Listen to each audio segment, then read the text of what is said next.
Hey YouTube, this is PokéCastXVll here, and so today I'm taking you through a deck I played a little while ago for City Championships. So as you can see, this deck is Accelgor. It's Accelgor Trevenant, and it's a concept that's been around a while. Before Trevenant, should I say, we had Gothitelle. And it's a relatively straightforward concept, although the deck has evolved as the formats have progressed. So for the City Championships that I did play this for, I came second. Arguably I should have come first, but I ran into some pretty bad luck in the finals. Okay, so let's take you through the deck and I'll kind of explain how it works. So to begin with, you have Accelgor. So Accelgor has this attack, Deck and Cover, which does 50 damage, and the defending Pokemon is now paralyzed and poisoned. And then you shuffle this Pokemon and all the cards attached to it back into the deck.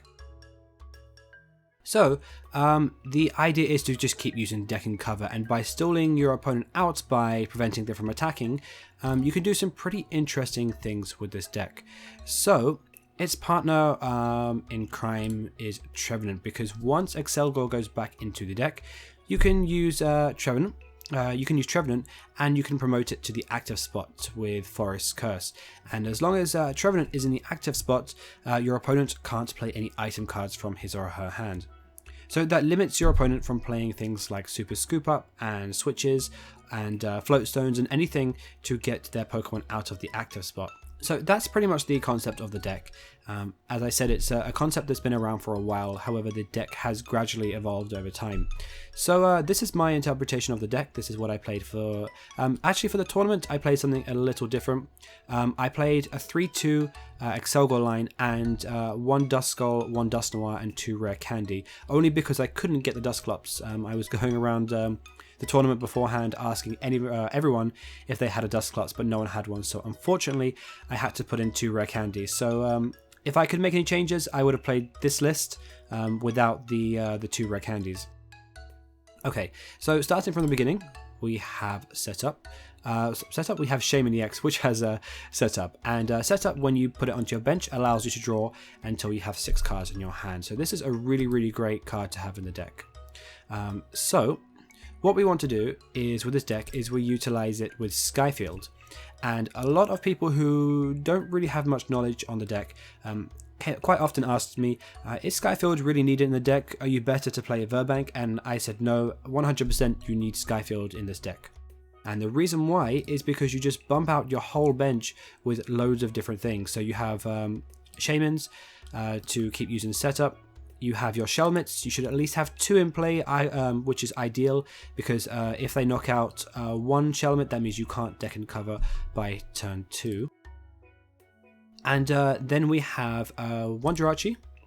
And Jirachi is for its ability Stellar Guidance, so when you play Jirachi from your hand onto your bench, you may search your deck for a supporter card, reveal it, and put it into your hand afterwards.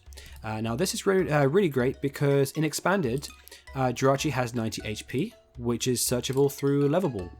And so you can go Leverball into Jirachi, and if you have a Phantom in your active spot, you can hit a Float Stone. Sorry, a Float Stone? No, you can hit a Wally. Okay, so you can hit a Wally. And Wally allows you to evolve a Pokemon the turn you've played it. So if it's your starting turn and you hit a Wally onto a Phantom, you can evolve it into a Trevenant, and your opponent won't get a turn of item cards as of the first turn. So if you go first, that's very powerful, and it's always something that I try and aim to do as much as I possibly can.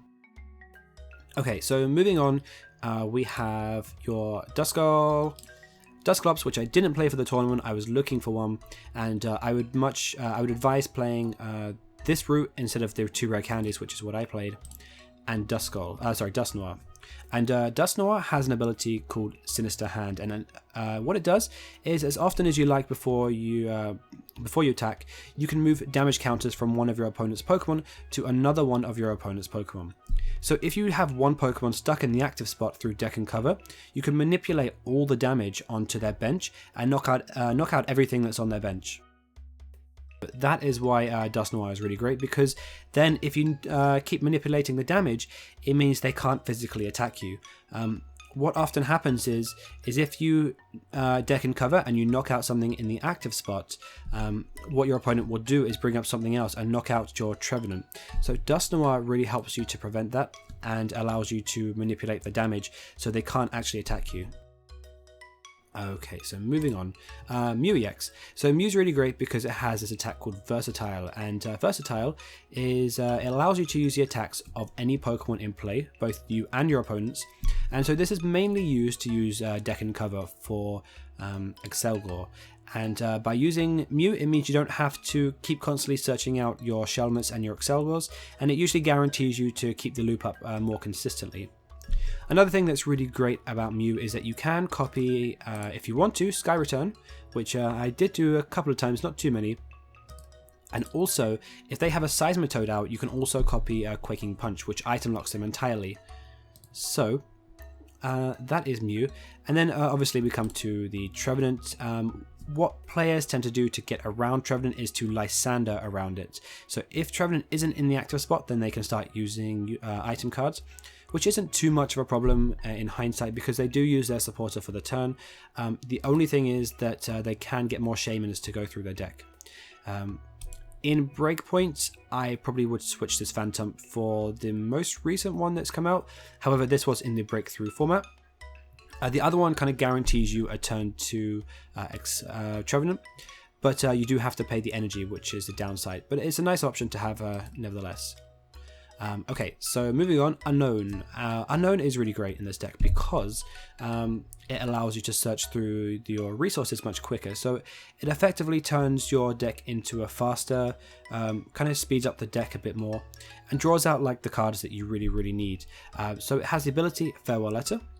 And Farewell Letter, once during your turn before you attack, if this Pokemon is on your bench, you may discard this and all cards attached to it, and it doesn't count as it being knocked out, and draw a card.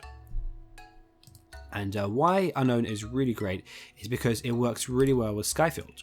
And you just bump up your bench with Unknowns, usually play your supporter, and then you Unknown after. And we'll get onto more Skyfield in a bit, why it's really good in this deck. But another reason Unknown is really great is because with I have Sacred Ash in this deck. So there's no reason to run Super Rod because we only run 4 DCE, so we don't recycle any basic energy. But Sacred Ash is, yeah, we just recycle the Pokemon. So we can recycle up to 5. And in doing so, quite often what will happen is you only want like 2 or 3 Pokemon to recycle. Sometimes you do want the full 5, but generally speaking, to try and not clump your deck too much, you only recycle maybe like 2 or 3. And in doing so, what you can do is recycle Unknowns. So you can put like, say for example, a Phantom, a Trevenant, and a Mew, for example. And then the last 2 will just be 2 Unknowns. So when you hit the Unknowns, all you do is just bench them and draw more cards. So it's a really great card to have in the deck, the Unknowns. Okay, Remoraid, which I should point out has a good attack, which it can be copied with Mew EX. Ion Pole allows you to discard any stadium card in play, so there have been a few situations where that's worth keeping in mind, so just to point that out. But it's mainly used for Octillery. Now Octillery is a better version of Electrode that was printed in black and white. Electrode allowed you to bump up to 4 cards, this allows you to get up to 5. And Octillery is just for a late game push, when you need to get out your deck and cover, you need to keep going, keep drawing more cards for your deck and cover. Quite often you'll run out of supporters, you don't want a Sycamore because you have 3 DCs in hand or something.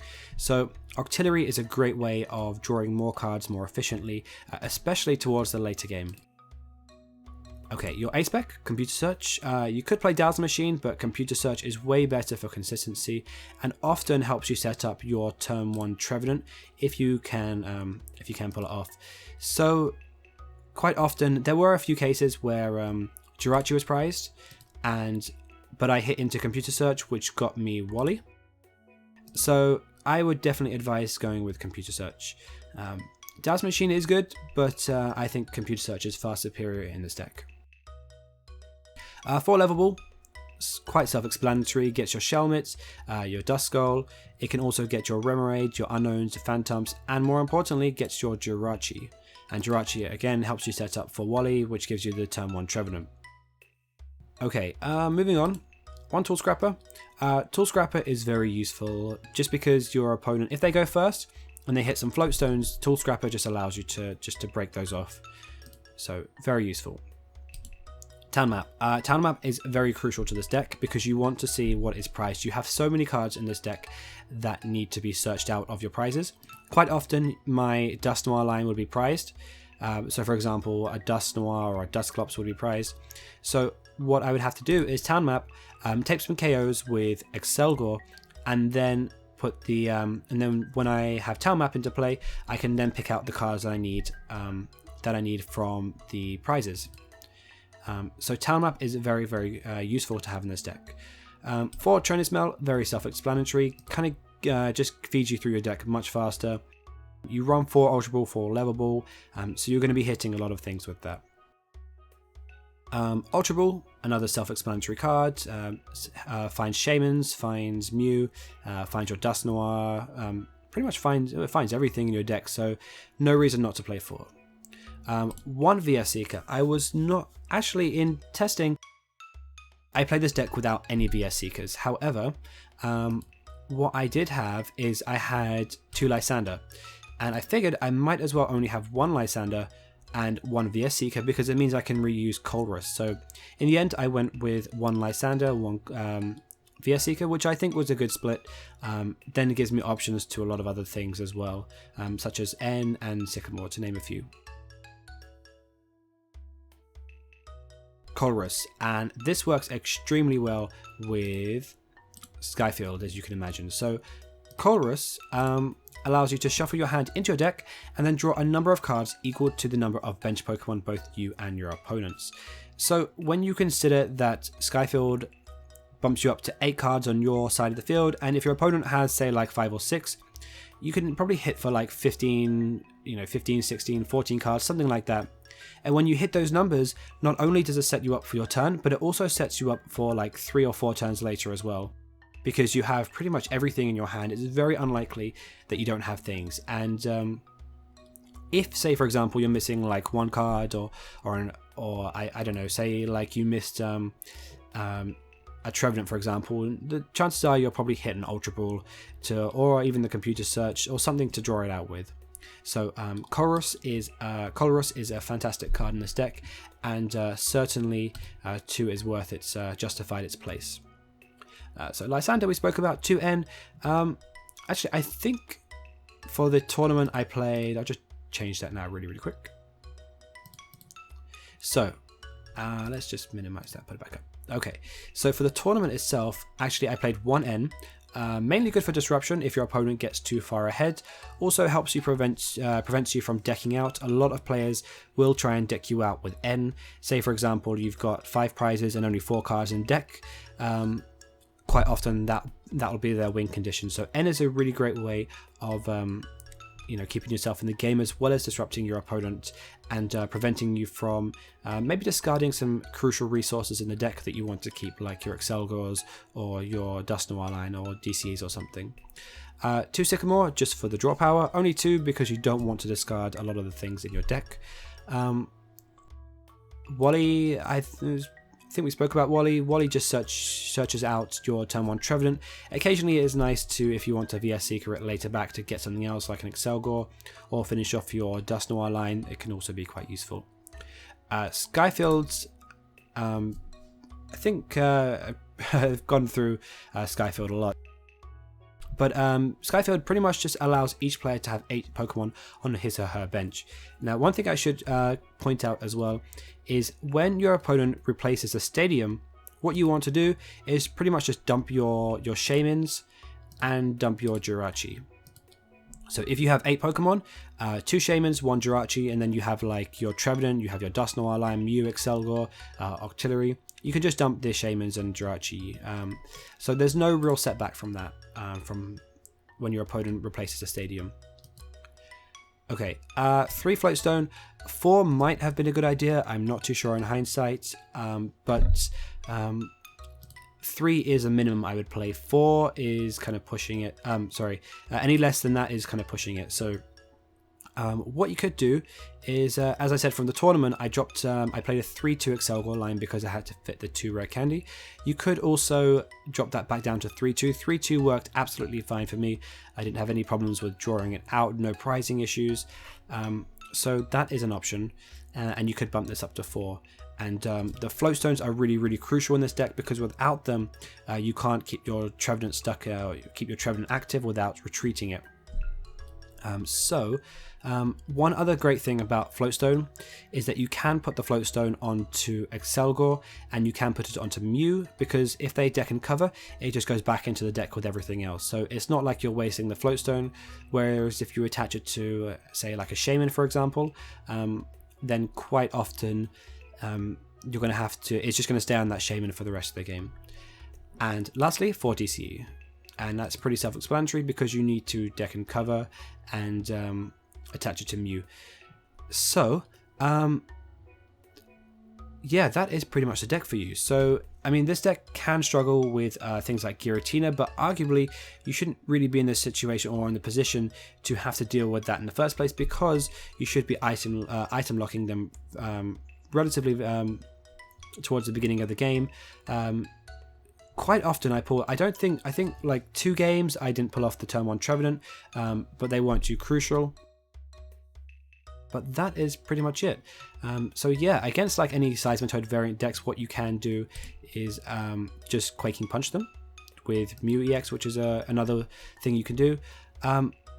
Also, I should point out with Lysander, one thing I should mention with Lysander is that what a lot of people tend to do is get Keldeo into play, Keldeo EX. So for the expanded format, Keldeo is really huge against this deck because it allows them to rush in and get out of the lock and then put in another attacker, and they'll repetitively do that over and over and over again. So Lysander is good in that sense because what you can do is get the Keldeo stuck in the active and keep decking cover, keep attacking the Keldeo and lock that so they can't get out of the loop.